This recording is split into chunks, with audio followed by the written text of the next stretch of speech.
So the first question arises to us when we starting with this chapter is what is force?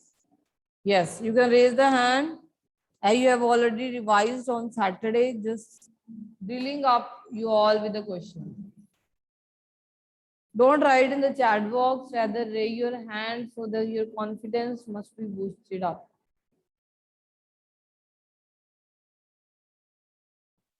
Yes, bete. Today the test, acha, your will be 5. Yes, Tuesday है ना आपका day. Yes, today your will be 5. The other class will be having the Monday real test you will be having at 4. Yes, Rhythm. What is force?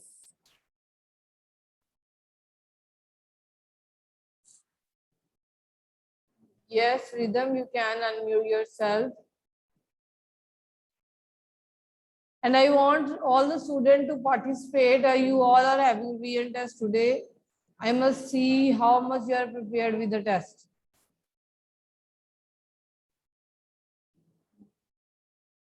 Rhythm, you can unmute yourself.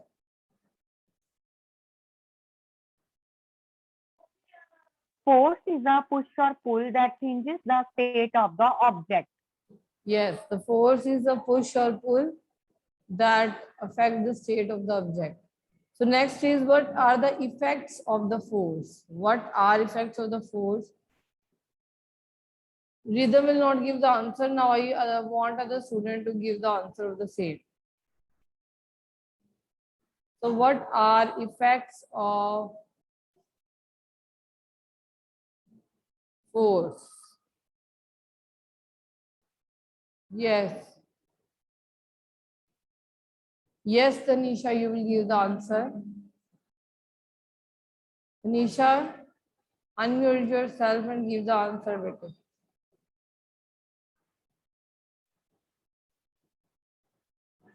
Tanisha,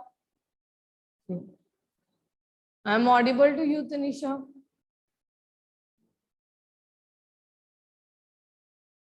Or not? So Manasvi, you will give the answer. What are the effects of force? The only Rhythm is raising the hand. Rest all are sleeping. Yes, Avdi, you are there? Avdi.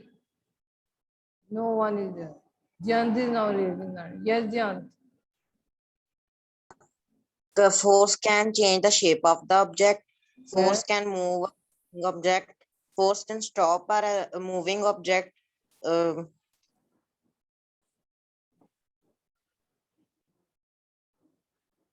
Jabji, rather you're writing always better, it's good, but try to give the answer. You are equally caliber to give the answer. Yes, 3 points have been discussed, other points. So I am concluding it. The force can change the shape and the size of the object. Size, even size को छोटा बड़ा किया जा सकता है, shape. So it can move the object which is at rest. It can even change the direction of the object. It can increase the speed of the object. It can increase also, and it can change the speed, like it can decrease the speed and increase the speeds both, and direction too, and stop, and can cause motion. So you must have 5 points written in your paper that it can change the direction of the object, it can change the speed of the object, it can increase or decrease the speed of the object, it can change the shape and size of the object, it can cause motion in the stationary object, it can stop the object. So we will tell me what are the units of force. What are the SI unit of force? Anji, you know bete?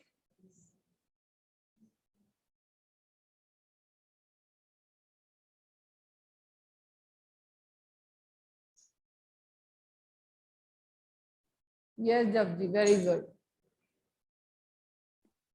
Newton. Yes, it is a Newton. The SI unit of the force is Newton. So this can also be asked in the MCQ, so we should know.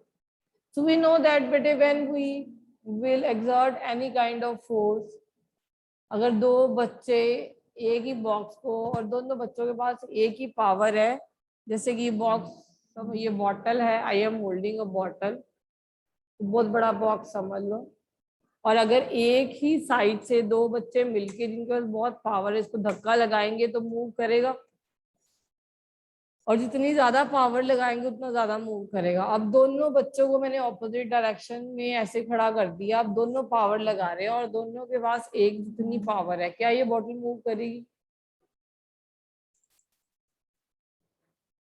एक बच्चा यहाँ खड़ा है बेटे, एक बच्चा यहाँ खड़ा है, दोनों एक जैसी ही पावर लगा रहे हैं, तो क्या ये बॉटल मूव करेगी? मान लो ये 10 न्यूटन ये लगा रहा है, 10 न्यूटन ये लगा रहा है, तो क्या मूव करेगी? तो हमने क्या किया, दोनों फोर्सेस को माइनस किया। जब सेम टाइप, जब two equal forces opposite direction में लग रहे हो तो जो रिजल्टेंट फोर्स आएगा वो क्या आ जाएगा? सब्ट्रैक्शन करने से आएगा। इसका मतलब वो क्या हो जाएगा? जीरो। ऑब्जेक्ट मूव ही नहीं करेगा। मगर अगर हम सेम काइंड ऑफ फोर्सेस आप एक ही डायरेक्शन में अप्लाई करते हो तो रिजल्टेंट फोर्स क्या हो जाएगा? ज्यादा। तो ऑब्जेक्ट क्या करना शुरू हो जाएगा? Move. There are few question I can see here that it is a MCQ and I am asking you the same. The force is an effort needed to change dash of the object, direction, speed, shape and all of these. Force क्या क्या change कर सकता है? Direction, speed, shape या all of these? Direction नहीं change कर सकता। Direction, speed, shape, all of these, all of these. ठीक, force can change. We know that direction, speed भी, it can also make the stop object to move or moving object to stop. So it can also change the direction. Squeezing a toothpaste can change its, अगर आप toothpaste को squeeze कर रहे हो तो क्या change हो रही है? इसकी direction change हो रही है, speed change हो रही है, शेप एंड साइज चेंज हो रहा है या कलर चेंज हो रहा है? Yes, very nice, shape and size change हो रहा है। The SI unit of force is, SI unit of force अभी किया हमने, SI unit of force is Newton, अभी किया।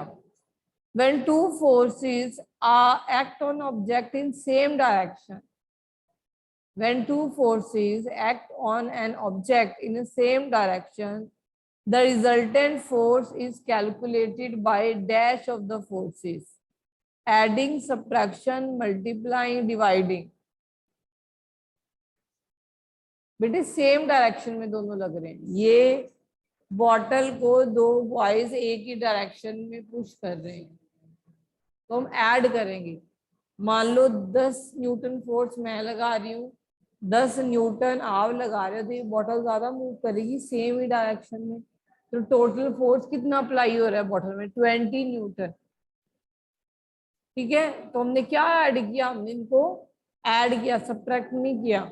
अगर 10 न्यूटन आप उधर से लगाओ फोर्स और 10 न्यूटन मैं इधर से लगाऊं तो क्या होगा? ये बॉटल हिलेगी नहीं, तो आपने क्या किया? फोर्सेस को सब्ट्रैक्ट किया। ठीक है, क्योंकि 10 ये लगा रहा है, 10 मैं लगा रही हूँ, तब ये बॉटल हिल नहीं रही, तो ऐसे फोर्सेस को कहा जाता है बैलेंस्ड फोर्सेस।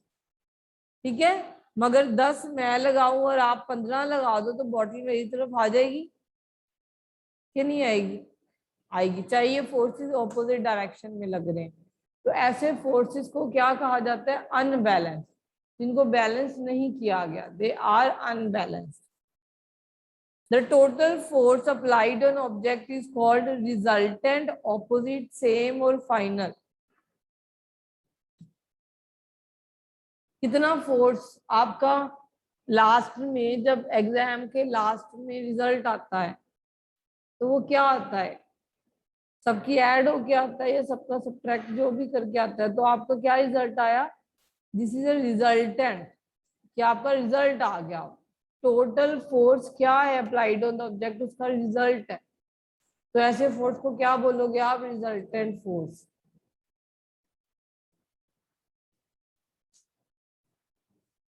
अब name two different, acha, I am giving the name of the two type of forces. Now you will tell me the subcategories of that force. The forces are contact and non-contact. The forces are contact and non-contact. So name the different type of the contact forces.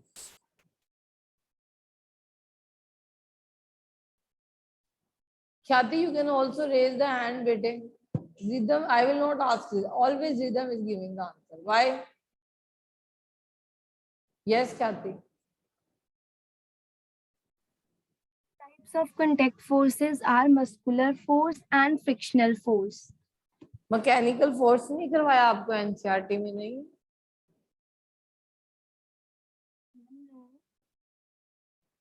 Only to type. हाँ, to type की नहीं करवाया। And two type of non-contact forces are electrostatic force and magnetic force, gravitational force. These are three types. So in the two type you are given with, actually there are three type of contact force. These are muscular, mechanical and frictional. ठीक, उसमें से frictional force तो अभी हमने किया। Frictional force क्या था? Opposite force, रुकावट वाला फोर्स, कि हम चलते थे और कोई फोर्स ऐसा लगता था जो हमें रोक देता था। ठीक है, वो रुकावट वाले फोर्स को हटाने के लिए या तो हमने कैरम पे पाउडर गिरा, या हमने सरफेस को स्लिपरी, या हमने बॉल बियरिंग यूज करे मशीनरी में, या हमने ऑयल लगाया, या हमने ग्रीस लगाया। कभी कभी फ्रिक्शनल फोर्स को इंक्रीज भी करना पड़ता है कि हम चल पाए अच्छे से, तो हमारे शूज के नीचे हमने ग्रूव्स लगाई, स्पाइक्स भी लगाए, और there are grooves in the tyres also, tyre weaved होते हैं आपके, तो कभी कभी हमने फ्रिक्शन को इंक्रीज किया। तो फ्रिक्शनल फोर्स तो मुझे समझाने की जरूरत नहीं है, कि फ्रिक्शनल फोर्स आपने पूरा चैप्टर ही कर दिया। हाँ, who will tell me about the muscular force?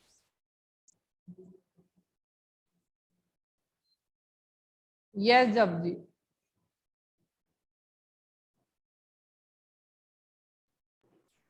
Muscular force is the force which is exerted by the muscles of our body to do work.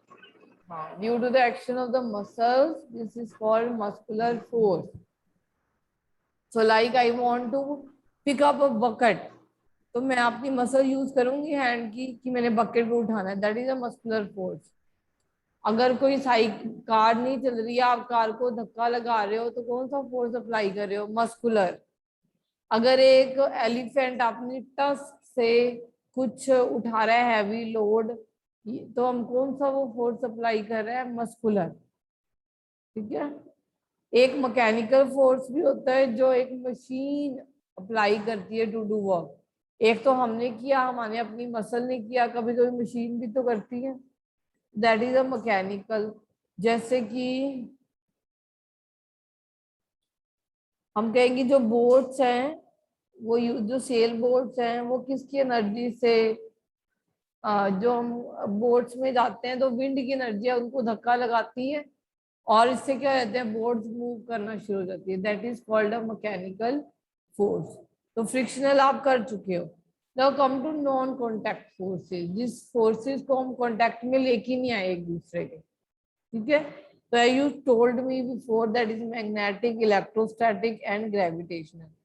So who will tell me magnetic and give me some example of that? Rhythm के अलावा।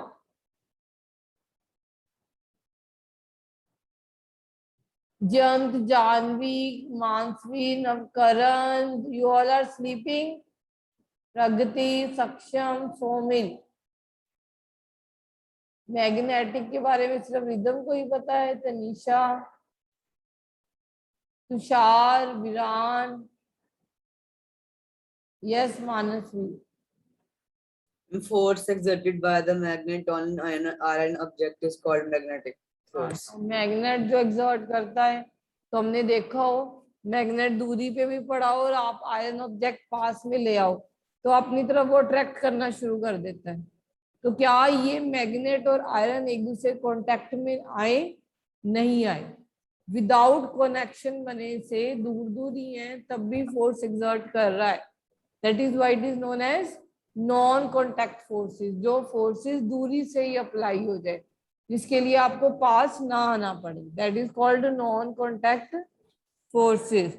अब जैसे electrostatic force है, ये तो बचपन में हम बहुत करते हो। आप स्केल लेते हो, तो बालों से रब करते हो, पेपर्स काटते हो, फिर वो पेपर वो स्केल की तरफ क्या हो जाते हैं? अट्रैक्ट हो चिपक जाते जाते हैं उससे। हैं। हाँ, तो ये जो फोर्स लग रहा है ये किसके कारण लग रहा है? ये that is electrostatic force, that is called electrostatic force. Okay, तो अगेन ये किसके कारण हुआ? क्योंकि जब आप रब करते हो तो there are transference of electrons. तो एक आर्टिकल के ऊपर पॉजिटिव चार्ज आ जाता है, एक के ऊपर नेगेटिव चार्ज आ जाता है, तो वो अट्रैक्ट करते हैं, that is called electrostatic force. Okay, तो ये कहेंगे कि ये फोर्स कहाँ एक्ट करता है? एक चार्ज ऑब्जेक्ट दूसरा भी ऑब्जेक्ट चार्ज हो सकता है, या वो क्या हो सकता है? अनचार्ज। इट मे बी चार्ज और अनचार्ज। फिर आ जाओ gravitational force. Force of gravity एक एप्पल गिरने के कारण वो हुआ था, याद है? वो एप्पल Yes. नीचे गिर गया था तो उसको लगा कि फोर्स ऑफ ग्रेविटी है कहीं। तो फोर्स ऑफ ग्रेविटी किसके कारण आया? The force with which two object attract each other. जैसे कि हम अर्थ की तरफ अट्रैक्ट करते हैं, यूनिवर्स में कहीं भी चले जाएं, जो पेन बुक वगैरह जो हम है वो नीचे की तरफ गिरते हैं, that is due to the gravitational force.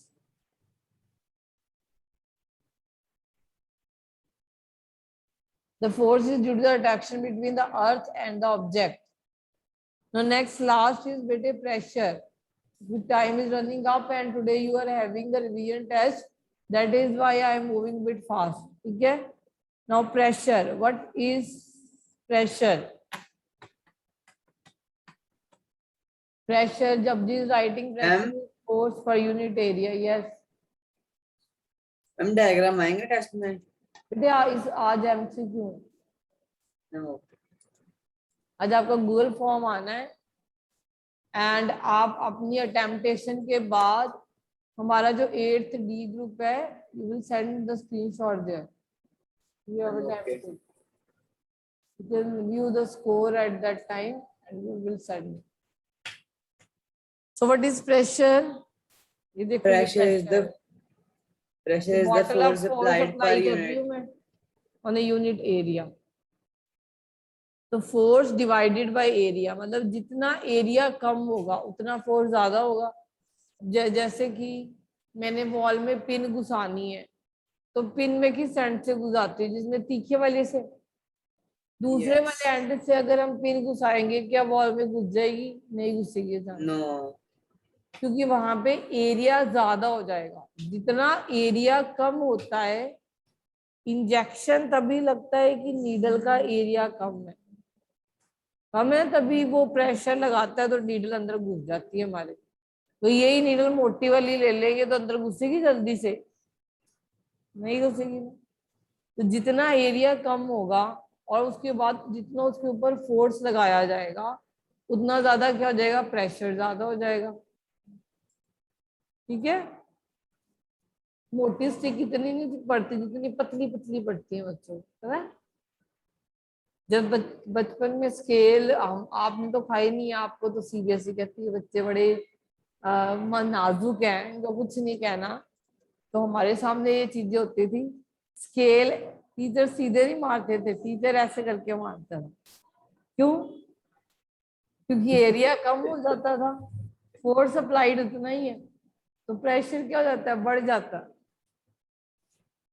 Area कम करने से और प्रेशर फोर्स इंक्रीज करने से आपका क्या हो जाता है? वो जोर सी बढ़ती है उसके बाद। ठीक, तो ये एग्जाम्पल से आप कभी नहीं भूलोगे कि व्हाट इज प्रेशर। प्रेशर क्या होता है? फोर्स पर यूनिट एरिया, कि कितना फोर्स एक एरिया पे लगाया जाए। आप एरिया कम करते जाओगे तो प्रेशर क्या हो जाएगा? बढ़ता जाएगा। अगर एरिया ज्यादा करते जाओगे तो प्रेशर क्या होता जाएगा? इंक्रीज करता जाएगा। तो force is equal to pressure is equal to force upon area. So who will tell me the units of pressure now?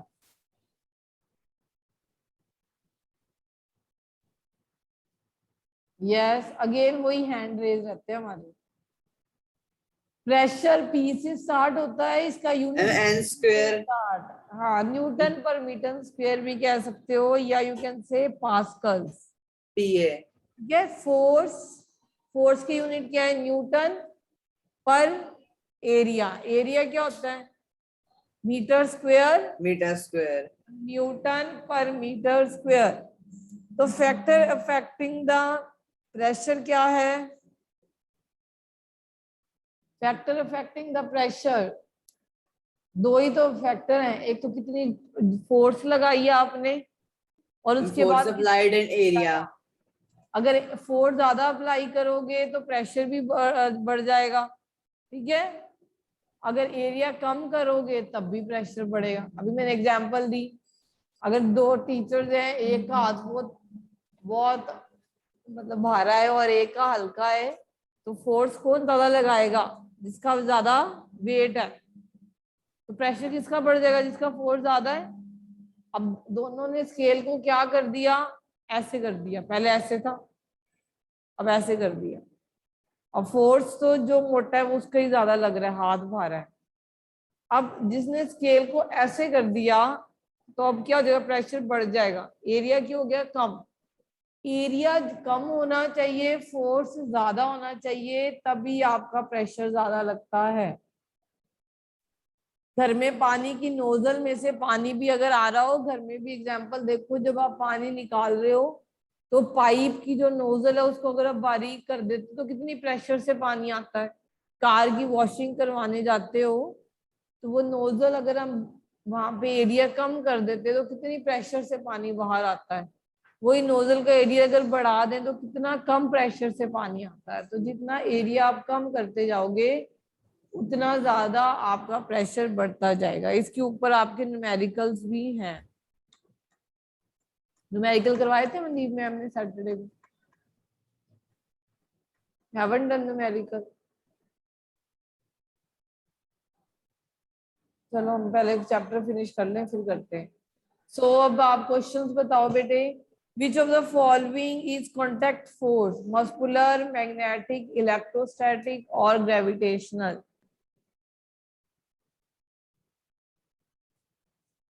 Again that two hands. Yes, Rhythm. इतना easy question. Ma'am Fractional. क्या बोल रहे हो? Muscular. ठीक है. Next is blocks use dash force to perform various tasks. Bullocks क्या होते हैं? जो वो बैलगाड़ी. हाँ, तो वो कौन सा फोर्स अप्लाई कर रहे हैं? Muscular, gravitational, force. Frictional? Muscular. Muscular. Frictional forces also always opposes work, power, motion, energy. Frictional force क्या अपोज करता है? Force of friction. हम अगर इस डायरेक्शन में चल रहे हो तो हमें डायरेक्शन मोशन को Motion को कर. हमें धीरे कर देता है ना, तो it opposes the Yes. Motion. ऐसा यूनिट ऑफ प्रेशर क्या है बेटे? पास्कल। जल्दी Pascal PA. हाँ, न्यूटन पर मीटर स्क्वायर भी है। दोनों में ऑप्शन देख लेना पेपर में क्या है। If it is Newton per metre square then वो ऑप्शन उठानी है, नहीं तो pascal. Larger the area of contact dash is the pressure on object. जितना एरिया ज्यादा होगा प्रेशर क्या होगा उतना कम। Less. अच्छा, pressure exerted by the liquid. अब आप ये मुझे बताओ कि अगर डेप्थ इंक्रीज कर दोगे तो प्रेशर इंक्रीज होगा या डिक्रीज होगा? ये एक्टिविटी आपको करवाई होगी जब रेगुलर क्लासेस थी। Yes.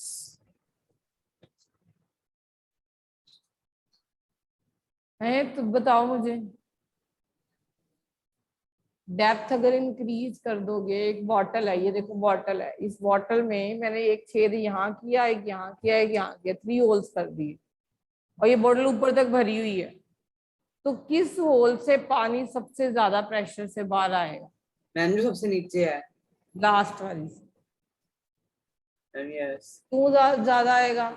ऊपर फोर्स भी तो ज्यादा अप्लाई हो रहा है, प्रेशर यहाँ पे अप्लाई हो रहा है। ठीक है, डेप्थ इंक्रीज करने से प्रेशर क्या होता है? इंक्रीज करता है। जितनी ज्यादा डेप्थ इंक्रीज करेगी उतना ज्यादा, घर पे भी टंकी में अगर पानी भरा हो और टंकी के बिल्कुल नीचे टैप लगी हो, वो जल्दी बहुत प्रेशर से पानी आता है एज कंपेयर टू टैप जो ऊपर लगी होती है। आप ये भी डिफरेंस देखते होगे, टंकी में से भी पानी जब छत पे होते हैं तो कम प्रेशर से आता है, जितनी टैप नीचे की तरफ लगी होती है सारी टैप बंद हो जाती है जब पानी Yes. खत्म हो जाए।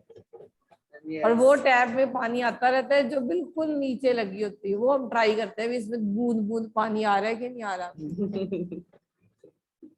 ठीक है, तो डेप्थ इंक्रीज करने से प्रेशर इंक्रीज करते हैं।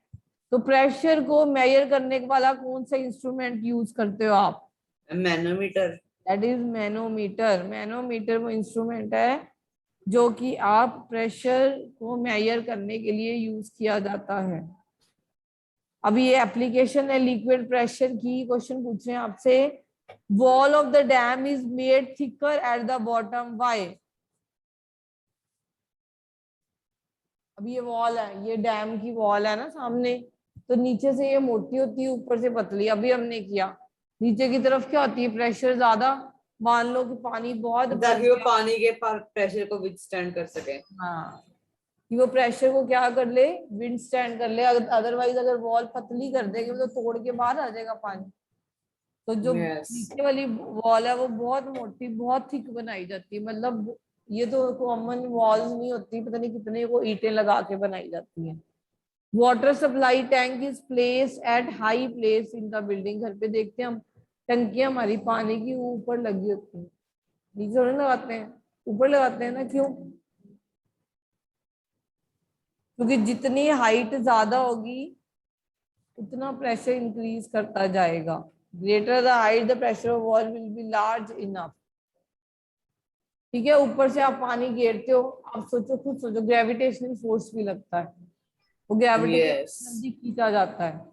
अगर नीचे की तरफ रखोगे तो ऊपर कहाँ से पहुंच जाओगे? अब वही मैं एग्जांपल देती हूँ, जब नीचे पानी होता है ऊपर लेके जाने के लिए आपको मोटर की जरूरत है। ठीक है, नीचे Yes. टंकी रख भी दूंगी और अगर मैं कहूँगी ऊपर पानी पहुंच जाए तो फिर मैं बैठी रहूंगी कल तक, परसों तक, महीनों तक ऊपर जाना, जब तक मैं मोटर नहीं ऑन करती।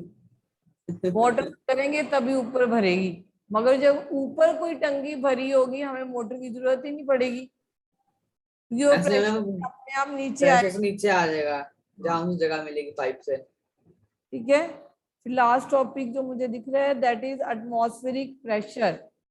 So what is atmospheric pressure? Pressure exerted by the air is called in the atmosphere is called atmospheric pressure. करती है एयर जो सराउंड करती है earth, that is called atmospheric pressure. And ये एटमॉस्फेयर प्रेशर को kilopascals में आप इसको मेजर करते हो। इसके भी आपने यूजेस काफी करे होंगे। मैम अब इसके बारे में हमने ज्यादा हाई, नहीं बताया। जब आप हाई एल्टीट्यूड पे चले जाते हो तो क्या होता है? हमें सांस लेने में प्रॉब्लम आती है। क्यों? क्योंकि जब हम हाई एल्टीट्यूड में जाते हैं तो एटमॉस्फेयर का प्रेशर है वो डिक्रीज करता है। हाइट्स पे ऑक्सीजन का लेवल क्या हो जाता है? कम हो जाता है। तो अगर ऑक्सीजन ही नहीं होगी तो हम सांस कहाँ से लेंगे? तो हमें एनॉक्सिया, मतलब हमें सांस लेने में प्रॉब्लम वाली कंडीशन आनी शुरू हो जाती है। ठीक है, और एप्लीकेशन में आपकी एक तो बहुत इंपॉर्टेंट क्वेश्चन पूछा जाता है रबर सक्शन पैड पे। ये आप करते भी हो घरों में। मैम वो क्या होता है? जैसे कि आजकल जो पेन स्टैंड आ रहे हैं उसके नीचे सक्शन पैड लगे होते हैं, एयर गैप होता है, तो चिपक जाते हैं। तब ये मार्केट में पेन भी अवेलेबल है ऐसे आजकल। तो रबड़ गोल से जैसे लिड होती है वैसे प्लास्टिक के वो उसके साथ ही लग जाते हैं टेबल के साथ, तो ये एयर प्रेशर के ऊपर वर्क करते हैं। ठीक है, हम जिससे हम ग्लास से चिपकते हैं, इससे हम डाइनिंग टेबल्स पे लगे होते हैं ना नीचे उसके ग्लास के। हाँ, इवन आजकल बेटे अगर मार्केट में जाओगे ना वो कहना वो वाला दो पेन भी मिलेगा आपको, पेन, वो पेन स्टैंड भी चल पड़े हैं आजकल, बहुत कुछ अगर हम ऐसे ब्रश के पीछे भी लगे होते हैं छोटे ड्रेस वाले। के पीछे, यस, कौन सी ड्रेस के पीछे लगे? हम ब्रश टूथब्रश ब्रश के पीछे, यस बिल्कुल सही। जो बच्चों के ब्रश आ रहे हैं आजकल उनके नीचे देखा करो गोल गोल से लगे होते हैं, that is a rubber suction. जब आप उसको प्रेस करते हो तो अंदर वैक्यूम क्रिएट हो जाता है, एकदम से एयर सारी ऊजीज आउट हो जाती है और ऊपर से एटमॉस्फेयर प्रेशर लगता है। हाँ, ब्रश वाली एग्जांपल वेरी गुड है। जो बच्चों के ये डोरेमोन शोरेमोन वाले जो ब्रश आ रहे हैं उसके नीचे Yes. देखा करो, लगे नहीं होते गोल गोल से, जिसके वो चिपका के घूम रहे होते हैं साथ में, हमारा ये लग जाता है साथ में, that is a suction pad. Syringe भी इसी फंक्शन पे वर्क करती है। एंड ड्रॉइंग स्ट्रो पानी में आप ग्लास में स्ट्रो डालते हो वो भी एटमॉस्फेयर प्रेशर पे ही वर्क करती है।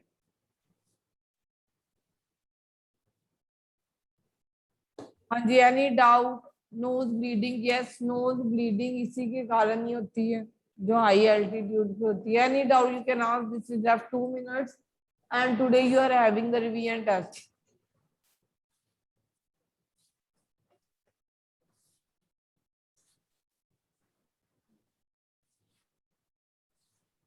And no doubt, all are intelligent. Means your test will be 100% today. So you will be having good test today and it will be in the MCQ form. Okay.